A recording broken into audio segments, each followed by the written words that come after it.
It's the gold that Laura talked about. It's the oil as well, and getting it to flow once again.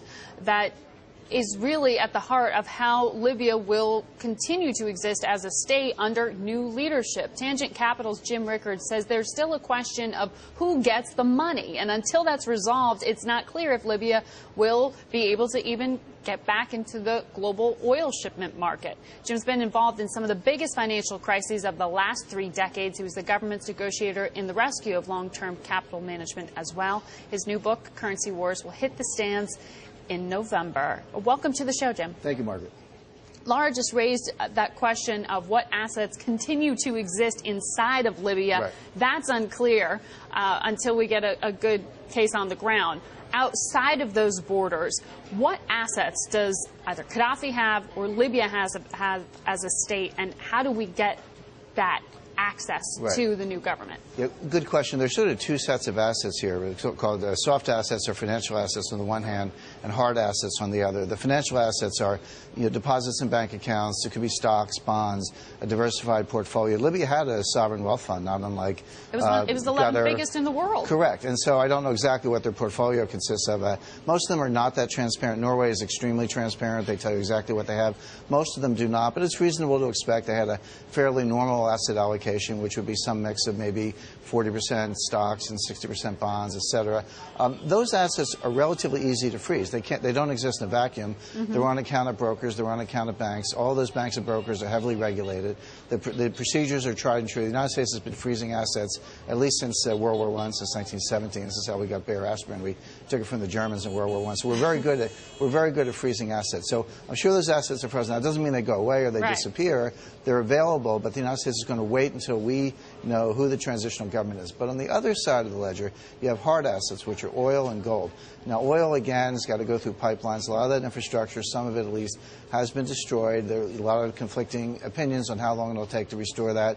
Some people say weeks and months. Other people say a year. That remains to be seen. But that oil is not going to hit the market anytime soon. It'll be a little while before it comes on stream. The biggest question mark, of course, is the gold. Libya had over 100 tons, which is quite a large amount of gold. I mean, it's about the same as Greece.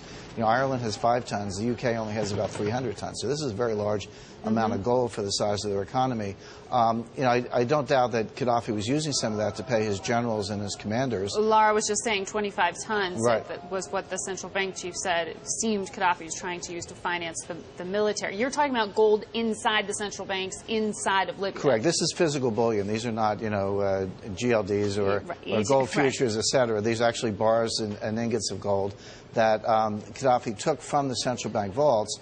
And the question is, where is it? We don't know where Gaddafi is, but we don't know where the gold is either. Now, gold is extremely heavy, so it's not easy to move around, and that is a lot of gold. So it's somewhere, but it's a mystery at this point. But the other problem with gold is it's totally fungible. It's not like a security where it's got a QSIP or an ID number. I can melt down an ingot and recast it, and you have no idea where it came from. So some of that may have been going on as well. So this may be mystery gold. We may never see it.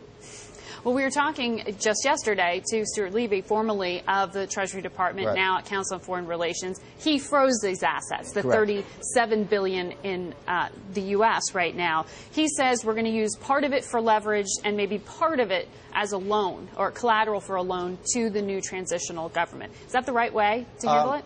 It is, because you don't want to starve the transitional government because that could contribute to their failure.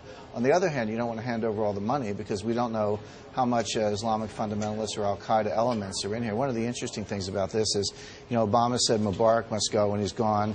He said Gaddafi must go when he's gone. So it looks like major accomplishments for the president from a foreign policy perspective, which they may be. But this is also the agenda of al-Qaeda. They've wanted to get rid of these rulers for a long time. So it's unclear who's really going to come out on top here. And even in Egypt, we have elections in November, but the Muslim Brotherhood is likely to be the dominant party. So we have some uncertain outcomes. So you don't want to hand it all over because you could be going straight to al-Qaeda.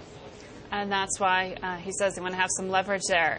Jim, thank you very much. Thank you, Margaret.